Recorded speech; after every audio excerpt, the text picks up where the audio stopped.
Hello दोस्तों, I am Sachin Agarwal. कैसे हैं आप लोग? उम्मीद करता हूँ आप लोग स्वस्थ होंगे, तंदुरुस्त होंगे। तो चलिए, ज़्यादा टाइम वेस्ट ना करते हुए आज का हमारा टॉपिक स्टार्ट करते हैं। हमारा टॉपिक है समता का अधिकार। तो समता का अधिकार हो चुका है, हमारा पहला फंडामेंटल समता का अधिकार हो चुका है। उसके लिंक मैं आपको डिस्क्रिप्शन में प्रोवाइड कर दूंगा। तो चलिए टॉपिक स्टार्ट करते हैं।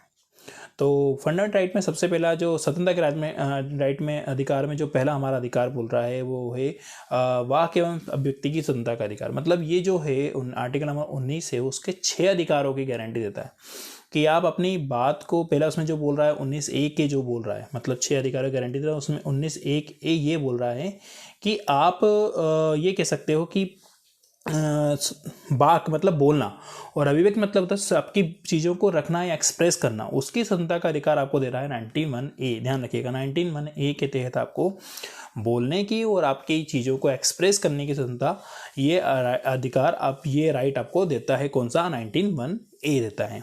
ठीक है।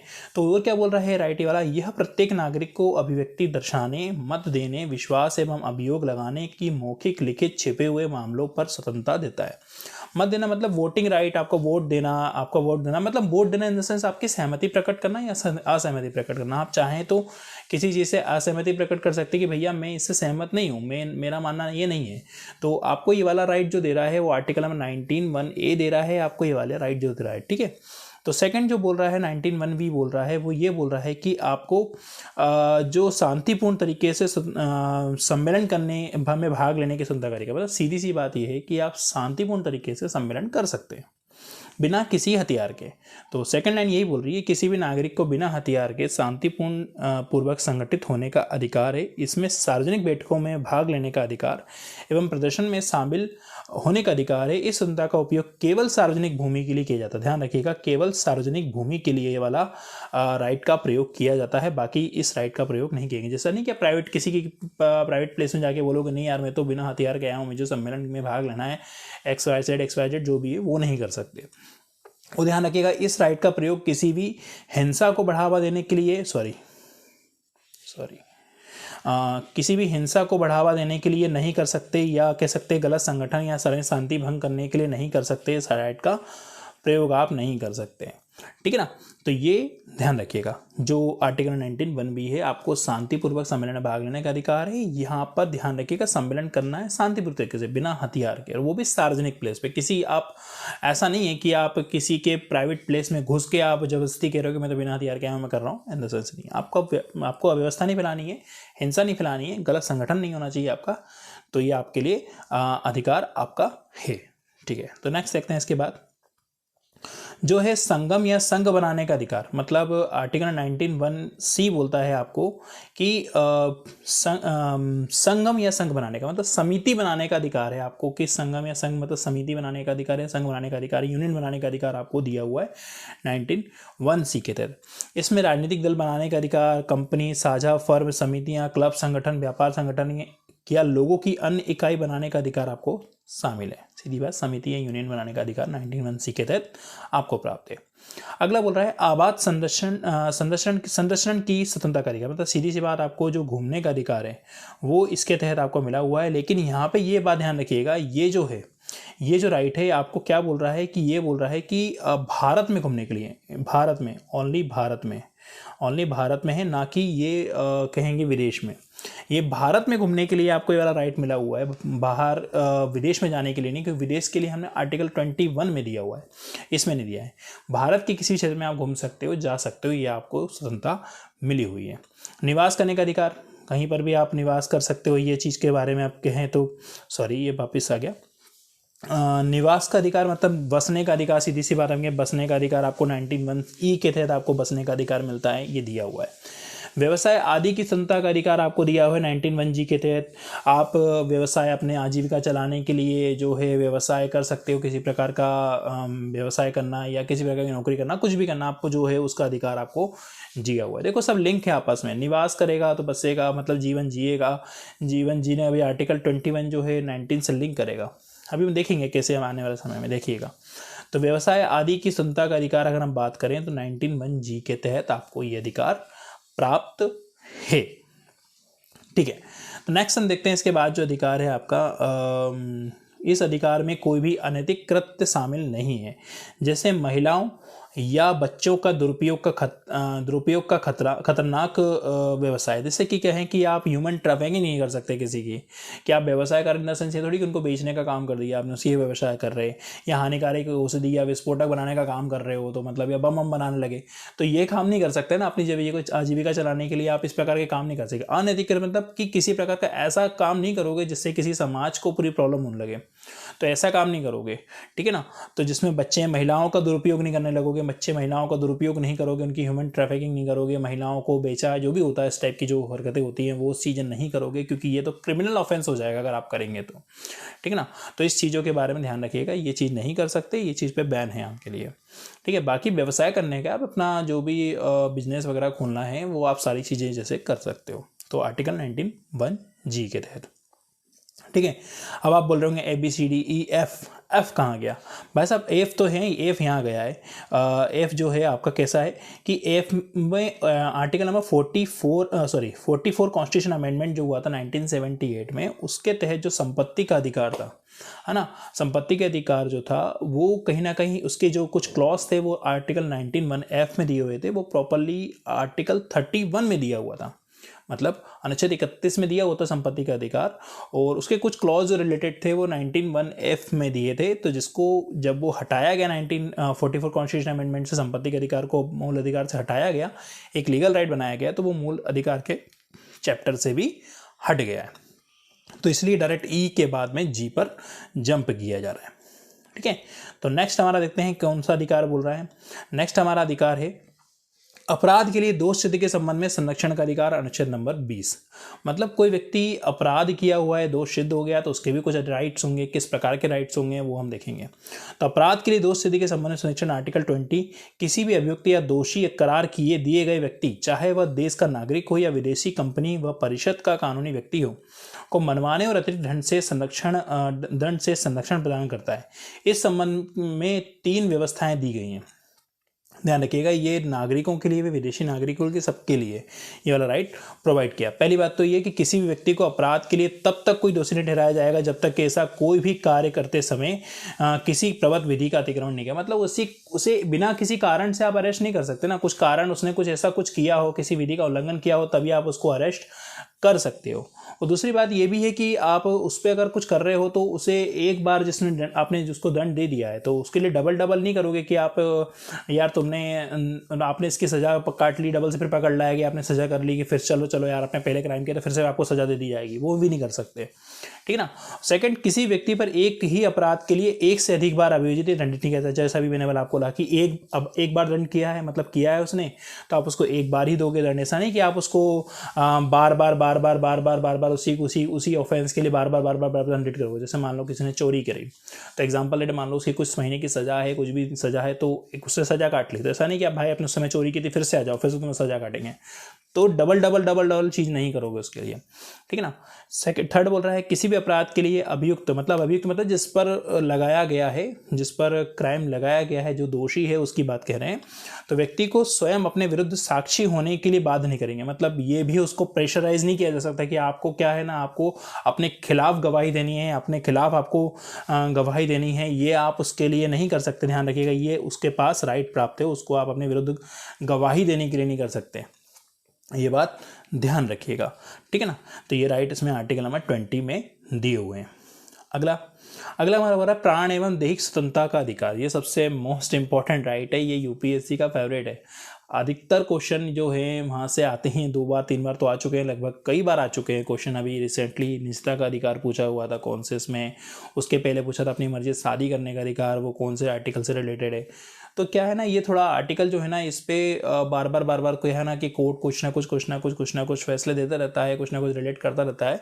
तो ये जो है ये एक गोल्डन राइट कहलाता है, ठीक है ना, ये गोल्डन राइट कहलाता है। तो ये थोड़ा इंपॉर्टेंट ज़्यादा हो जाता है, ध्यान रखिएगा। इससे रिलेटेड अगर कोई केस होता है तो वो भी थोड़ा देख लीजिए करिए। तो चलिए स्टार्ट करते हैं। क्या बोलता है प्राण एवं दैहिक स्वतंत्रता, आर्टिकल नंबर 21, ठीक है ना। मतलब जीवन जीने की स्वतंत्रता आपको मिल रही है, वो भी गरिमापूर्ण तरीके से।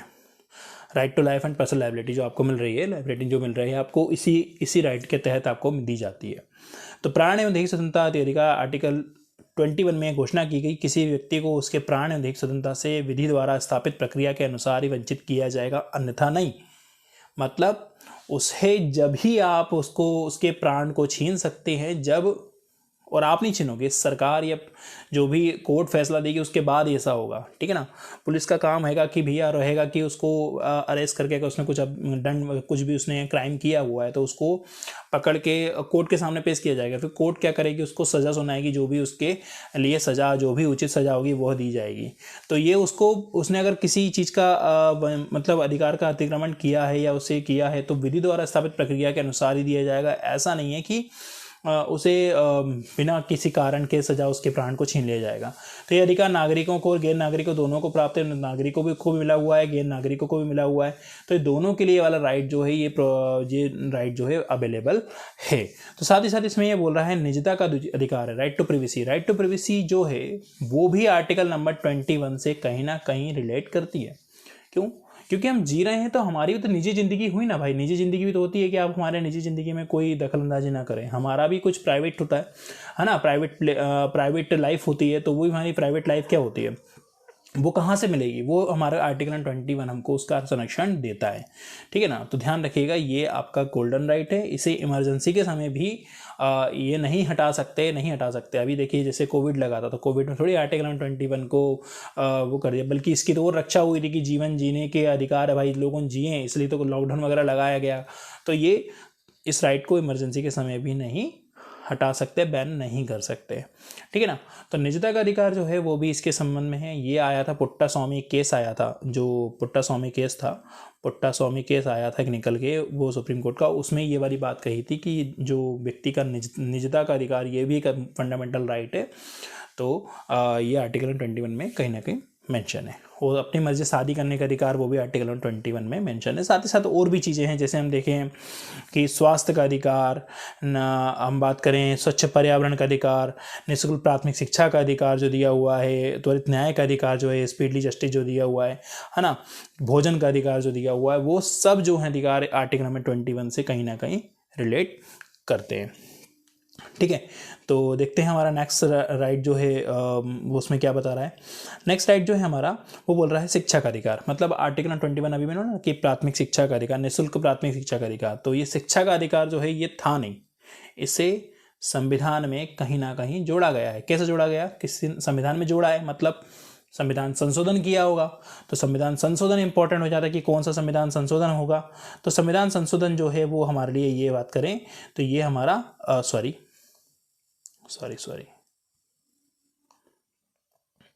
हमारा ये आर्टिकल नंबर 86, क्या हो रहा है यार, सॉरी मुझे माफ़ करिएगा, ये बार बार थोड़ा दिक्कत हो रहा है, ठीक। तो आर्टिकल नंबर 21A जो है वो ये बोलता है कि 6 से 14 वर्ष की आयु के सभी बच्चों को निःशुल्क अनिवार्य शिक्षा उपलब्ध कराई जाएगी। और जो हमारा 86 कॉन्स्टिट्यूशन अमेंडमेंट 2002 है उसके तहत इसको जोड़ा गया है। सीधी सी बात आपको इतना याद रखना है कि 86वें संविधान संशोधन अधिनियम 2002 के द्वारा 21 में एक आर्टिकल 21 में ए जोड़ा गया। देखो मैंने ए लिखा है, मतलब ए जोड़ा गया है, इसको साथ में जोड़ा गया। आर्टिकल 21 में ए जोड़ा गया है शिक्षा का अधिकार। वो कितने से कितने साल के बच्चों के लिए निःशुल्क अनिवार्य शिक्षा की बात कर रहे हैं, 6 से 14 साल के बच्चों के लिए।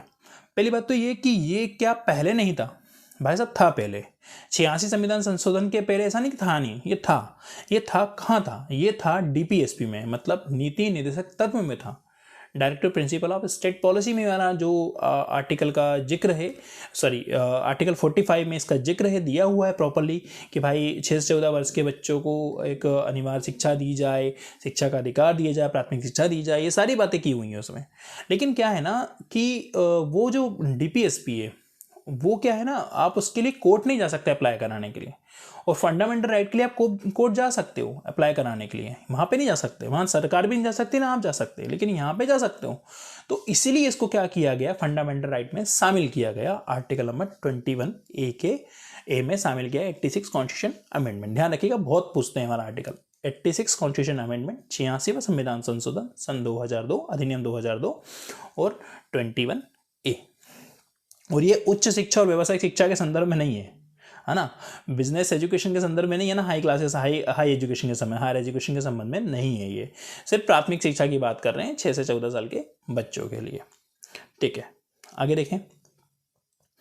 और जो मूल अधिकार, अभी हम एक बेसिक स्ट्रक्चर बताएं तो मूल अधिकार जो है वो भाग 3 में है ना, भाग 3 में मेंशन है, ध्यान रखिएगा। और भाग 4 में जो है वो हमारा डीपीएसपी जो नेक्स्ट हमारा फंडामेंटल कवर होगा, उसके बाद हमारा डीपीएसपी ही आएगा, नीति तत्व ही आएगा कि उसके बारे में क्या क्या चीज़ें दी हुई हैं।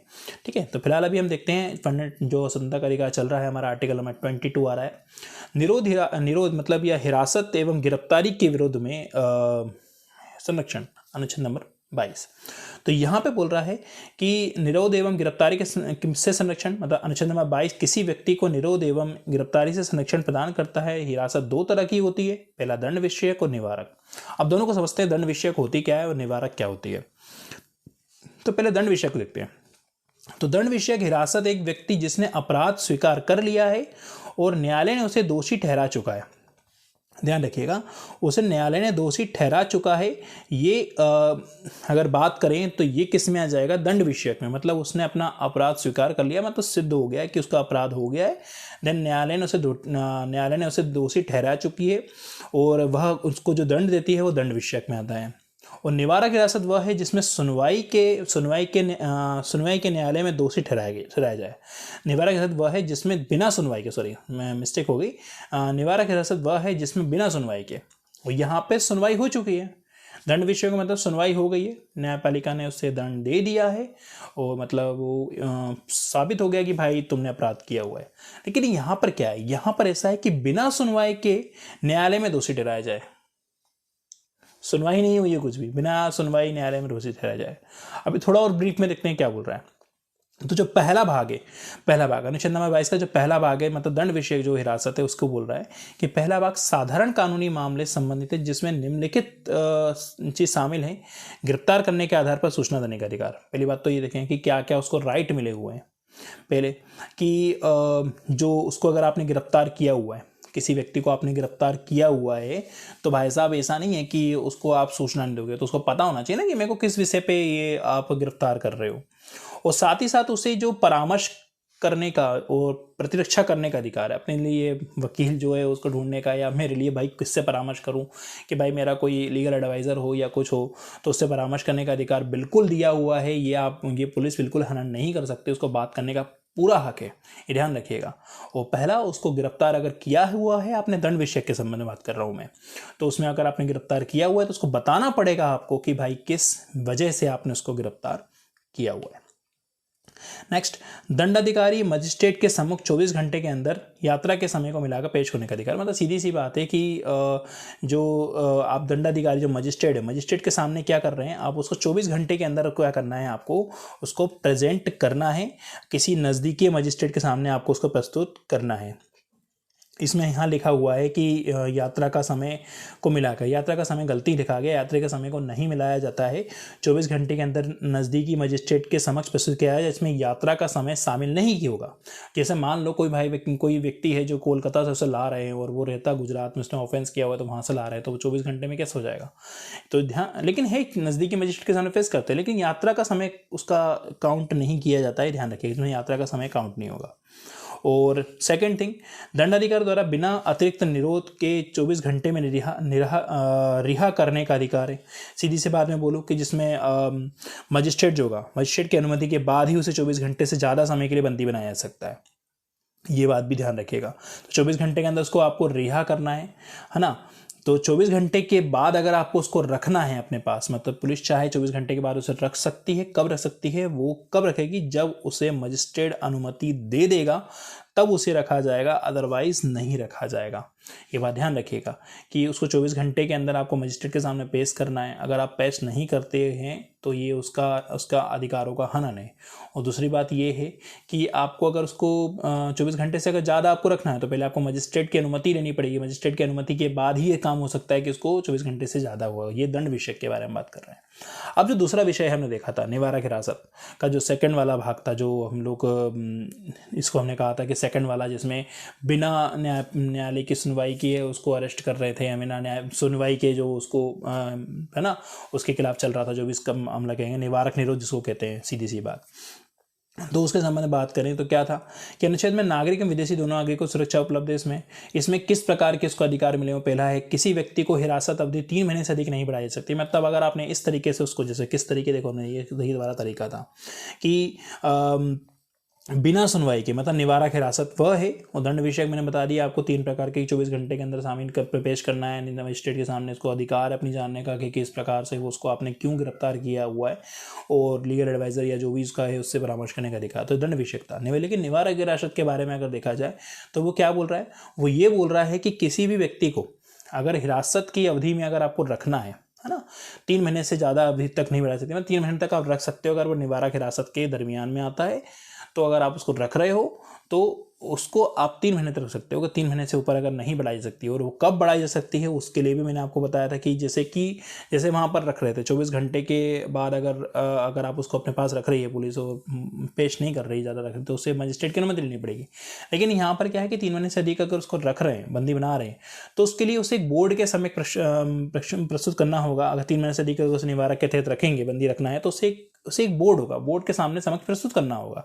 उसके बाद ही आप कर सकते हैं, अदरवाइज नहीं कर सकते। तो 3 महीने से अधिक अवधि नहीं बढ़ा सकती जब तक कि सलाहकार बोर्ड इस बारे में सूचित ना कर दे। और वो जो होगा वो उच्च न्यायालय के न्यायाधीश, मतलब अगर हम बात करें तो उच्च न्यायालय न्यायाधीश मतलब होता है हाई कोर्ट, मतलब उच्च न्यायालय को बोलते हैं हाई कोर्ट, और उच्चतर न्यायालय मतलब उच्चतम न्यायपालिका के न्यायाधीश को बोलते हैं, मतलब कि सुप्रीम कोर्ट के जज। तो जो इसका अध्यक्ष होगा, जो इस बोर्ड की बात कर रहे हैं, सलाहकार बोर्ड के सामने प्रस्तुत कर रहे हैं, तो सलाहकार बोर्ड का जो चेयरमैन होगा, मतलब जो भी उसका अध्यक्ष होगा, वो व्यक्ति होना चाहिए उच्च न्यायालय के न्यायाधीश बनने के योग्य होना चाहिए, उसके बराबर, मतलब उसके बराबर की योग्यता रखने वाला व्यक्ति होना चाहिए। तो उस सलाहकार बोर्ड के सामने आप उसको प्रेजेंट करेंगे। अगर आपको 3 महीने से अगर आगे आपको बढ़ाना है, तो अगर वो अनुमति देगा, उचित कारण ना बताया जाएगा तो उसको उसके कारण उचित कारण नहीं बताएंगे तो वो उसको 3 महीने से ज़्यादा नहीं रख सकते।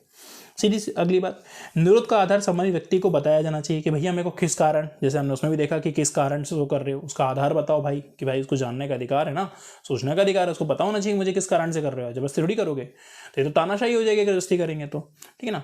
अगला, निरोध वाले व्यक्ति को यह अधिकार है कि निरोध के आदेश के विरुद्ध अपना प्रतिवेदन प्रस्तुत करे। बिल्कुल उसको राइट है कि उसके विरुद्ध वो अपना लगा सकता है कि भाई जरूर थोड़ी है कि हर समय वो राइट हो, तो मे भी अगर उसको गलत तरीके से कर रहे हो तो वो अपने उसके खिलाफ वो अपील कर सकता है, विरोध कर सकता है, मतलब विरोध अपना प्रतिवेदन दे सकता है, अपना एक प्रतिवेदन दे देगा भाई कि मुझे आप किस कारण कर रहे हो, ये सब चीज़ें जो हैं उसके खिलाफ अपील कर सकता है। तो ये हो गया हमारा निवारक नजरबंदी। हम एक बार फिर से देख लेते हैं क्या क्या हमने देखा। हमने जो देखा था कि हमारा क्या था भाई, आर्टिकल 19 था हमारा। आर्टिकल 19 के हमने 20 देखा, 20 का 21 देखा, 21 22 देखा, 19 में जो देखा वाक़ व्यक्ति, और जो सारे जिसके 6 राइट्स थे वो देखे हमने, और साथ ही साथ 21 देखा। 21 में हमारे जो भी निजता का अधिकार या शिक्षा संबंधी अधिकार जो भी जुड़े हुए हैं वो सारे हमने देखे।